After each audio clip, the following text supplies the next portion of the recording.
menyesuaikan dengan selera lo atau kebutuhan lo. Lo bisa buat tipis. Hai, gimana ya kira-kira Korean hairstyle dengan cita rasa lokal? Seru sih kayaknya. Pokoknya simak video ini karena gue mau kasih tahu kayak gimana cara gue potongnya. Oke, let's go. Halo,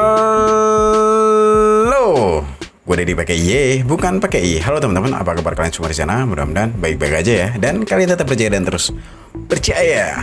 Oke, jadi di video kali ini gue mau nunjukin Korean hairstyle lagi nih buat lo. Salah satunya Korean hairstyle itu adalah Koma hair. Iya gak sih? Ya, gue akan buatin video buat lo lagi tentang Koma hair. Kenapa? Karena menurut gue masih banyak yang pengen cobain model ini, tapi masih ragu-ragu. Kira-kira cocok nggak ya? Ya iya, karena dengan cita rasa lokal, maksudnya kira-kira cocok nggak sih gaya Korean hairstyle diaplikasikan ke kita yang notabene orang Indonesia?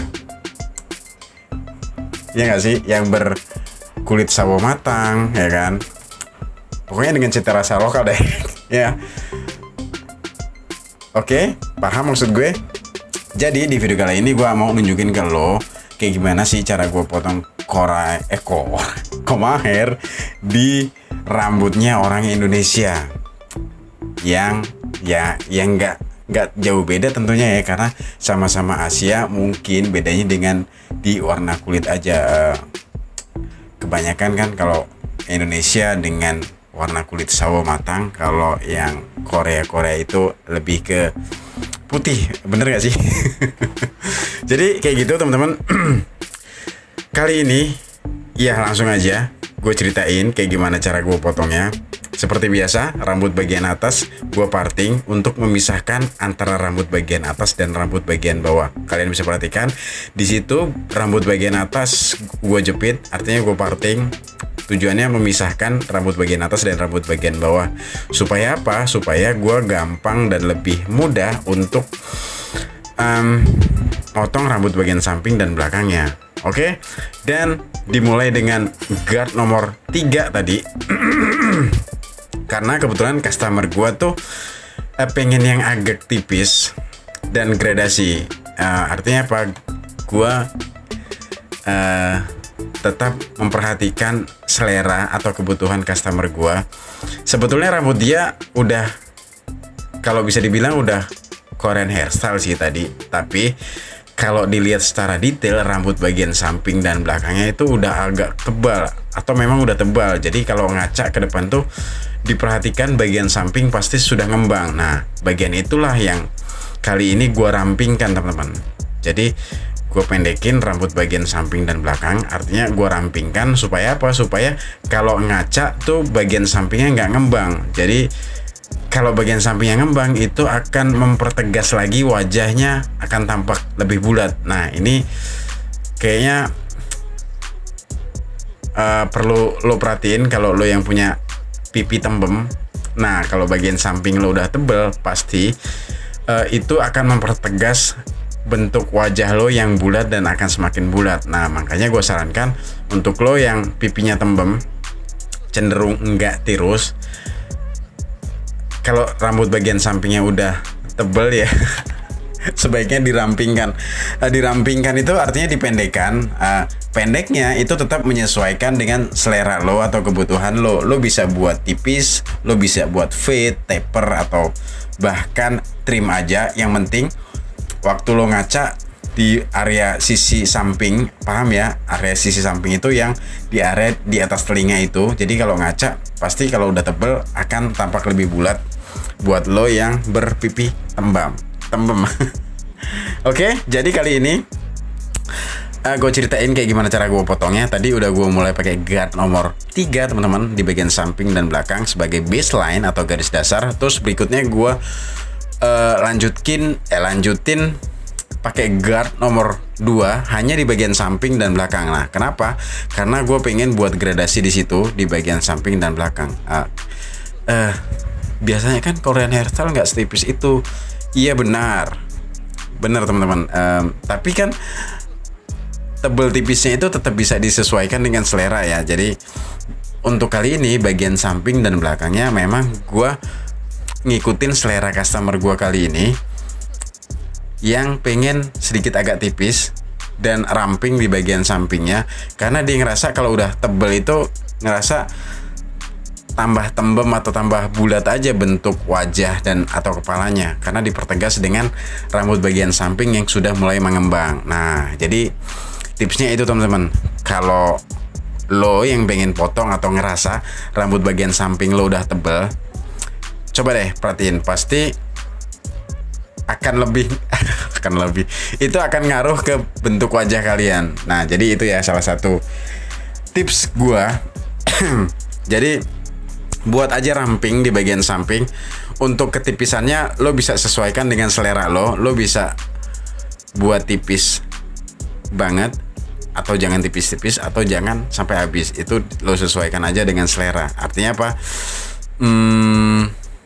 Ya tetap menyesuaikan selera, karena selera orang kan beda-beda. Gua nggak bisa matokin, oh koma hair itu harus setipis ini, oh koma hair itu harus setebal ini. Nggak juga.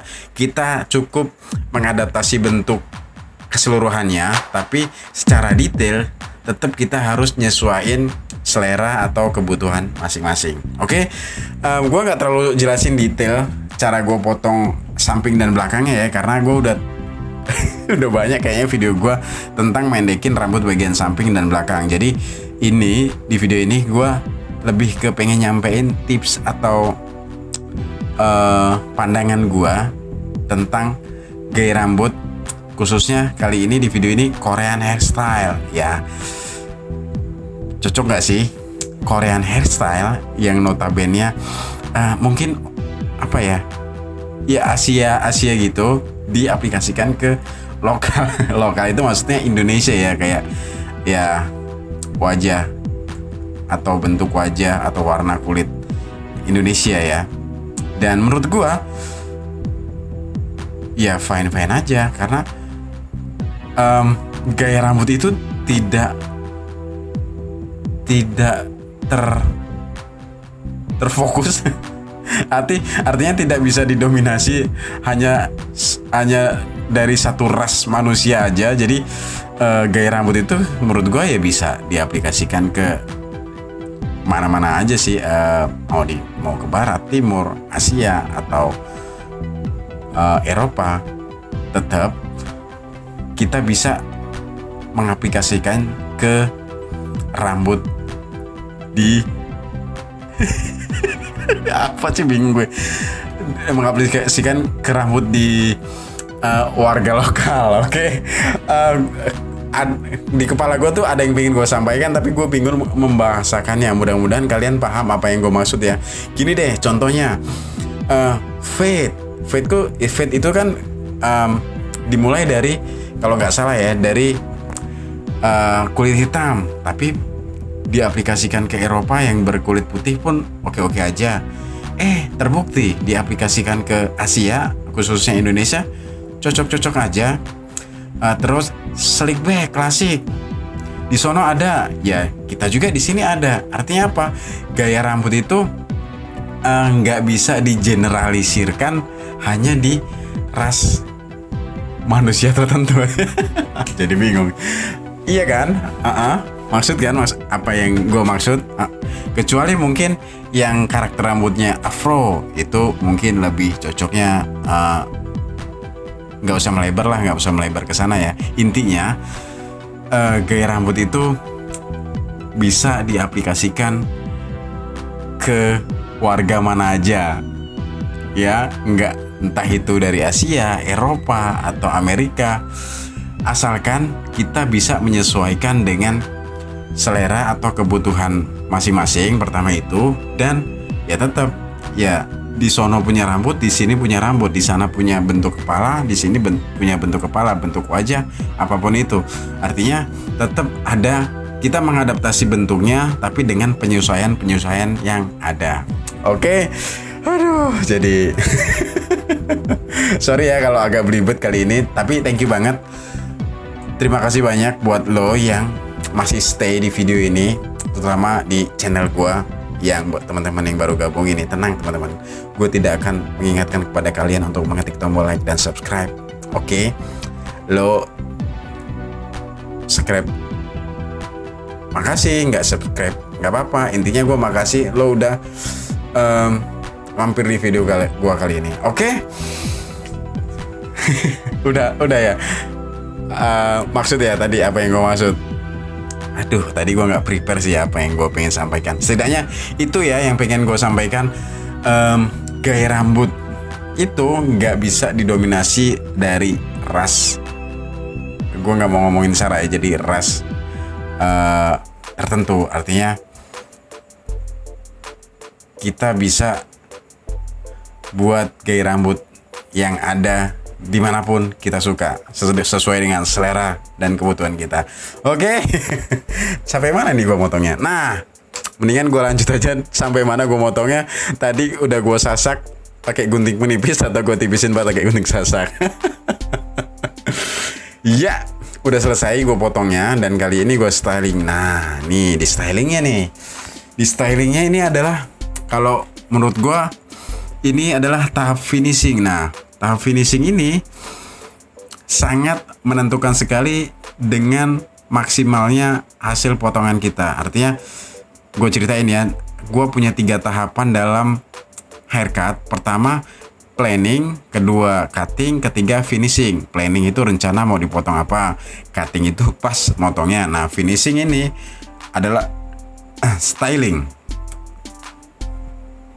Oke, jadi dalam mencukur, teman-teman, gue punya 3 tahapan, planning, styling, dan finishing. Nah, kali ini sudah sampai di finishing atau styling. Dan styling ini akan menentukan maksimal atau enggaknya potongan kita. Artinya ini sentuhan terakhir ya. Ini bisa memaksimalkan tampilan cukuran kita. Oke. Gue nggak mau bahas sampai lebar-lebar di situ. Pokoknya sampai di sini aja. Artinya video ini ngejelasin bisa lo, tenang aja, gaya rambut orang luar tuh bisa lo diadaptasikan ke warga lokal, tapi dengan penyesuaian tertentu. Itu kesimpulannya ya. Kayaknya gue pamit aja. Kalau memang ada yang kurang, gue mohon maaf, gue dari pakai iye, bukan pakai pamit. Sampai jumpa di video-video gue selanjutnya. Mohon maaf kalau memang ada kata-kata gue yang salah dan tidak berkenan, menyinggung, nggak jelas, dan belibet, ya mohon dimaklumi. Tulisin aja pertanyaan kalian, komentar, saran, dan kritik. Gue tunggu di kolom komentar tentunya. Dan oh ya, gue kasih informasi sedikit lagi. Tadi gue stylingnya pakai hair powder mereknya Tit. Nah, buat siapapun yang pengen kasih produk yang pengen gue sebut mereknya, sangat terbuka lebar, DM aja di Instagram gue. Linknya ada di deskripsi. Oke. Sedikit promo dan menawarkan ya teman-teman. Terima kasih banyak dan bye.